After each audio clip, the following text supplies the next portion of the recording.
সন্তানের আকিকা না দিলে বাবা মার উপরে তিনটি বিপদ চলে আসবে, মারাত্মক তিনটি বিপদ চলে আসবে তাদের লাইফে যদি সন্তানের আকিকা কোনো বাবা মা না দেয়। বর্তমান সমাজে অনেক বাবা মা এমন আছে যারা সন্তানের আকিকা দিতে চায় না। হ্যাঁ, যদি কারো টাকা পয়সার সমস্যা থাকে সেটা ভিন্ন বিষয়। আর এই আকিকা দেওয়া এটা ফরজও নয়, ওয়াজিবও নয়, এটা হচ্ছে সুন্নাত। নবীজি সাল্লাল্লাহু আলাইহি ওয়াসাল্লাম আকিকা দিতেন, এবং আকিকা না দিলে কিছু কিছু ক্ষতি হওয়ার সম্ভাবনা থাকে বাবা মার উপরে। এক নাম্বার হচ্ছে, সন্তানের যদি আকিকা না দেওয়া হয় তাহলে যে ক্ষতি হবে সেটা হচ্ছে সন্তান বড় হয়ে বিপদে পড়ে যাবে, বারবার তার উপরে বিপদ আসতে পারে। এখন সন্তানের বিপদ আসা মানে তো বাবা মার উপরে বিপদ চলে আসা। এজন্য সন্তানের আকিকা অবশ্যই দেওয়া দরকার। যদি তাদের অ্যাবিলিটি থাকে, সামর্থ্য থাকে, তাহলে আকিকা দিবেন। আকিকা কিভাবে দিবেন? নবীজি সাল্লাল্লাহু আলাইহি ওয়াসাল্লাম আকিকা দিতেন আনিল গোলামি শাতান, অর্থাৎ ছেলের জন্য 2টা বকরি, এবং ওয়ানিল জারিয়াতি শাতুন, এবং মেয়ের জন্য, কন্যা সন্তানের জন্য 1টা। এখন এখানে ছেলের জন্য 2টা কেন আর মেয়ের জন্য 1টা কেন?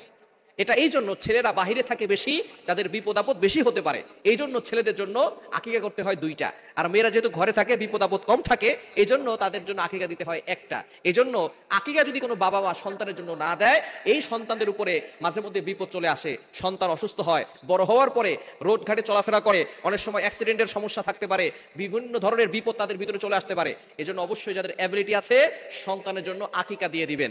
আকিকা 7ম দিনে করা সুন্নাত।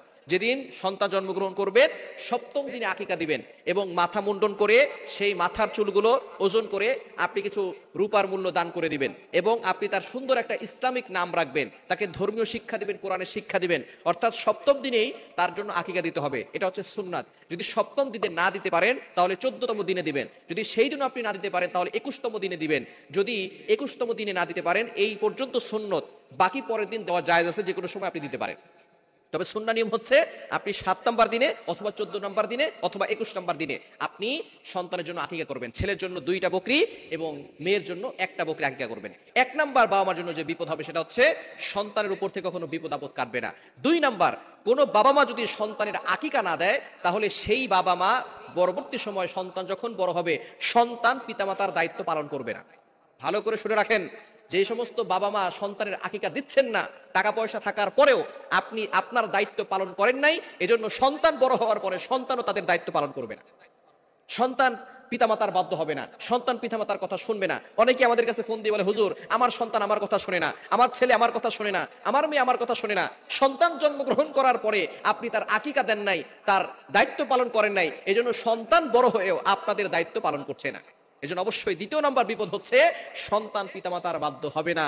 এবং 3 নাম্বার সেটা হচ্ছে সন্তান পিতামাতার ব্যাপারে কিয়ামতের ময়দানে শাফায়াত করবে না। অর্থাৎ তারা বলবে যে আমার বাবা মা আমাদের জন্য আকিকা করেন নাই, সুতরাং আমরা আমাদের বাবা মার ব্যাপারে শাফায়াত করব না। এজন্য এই বিষয়ে সতর্ক থাকতে হবে। সন্তানের জন্য আপনার অ্যাবিলিটি অনুযায়ী আকিকা করবেন। ছেলে হলে 2টা ছাগল আর মেয়ে হলে 1টা ছাগল দিয়ে আকিকা করার চেষ্টা করবেন। হ্যাঁ, যদি কারো টাকা পয়সা না থাকে তাহলে নিজের প্রতি ফরজ করে নেবেন না, ঋণ করে তারপরে এটা করবেন না।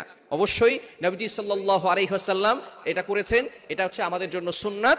যদি যাদের অ্যাবিলিটি আছে তারা অবশ্যই করবেন, এটা ছেড়ে দিবেন না।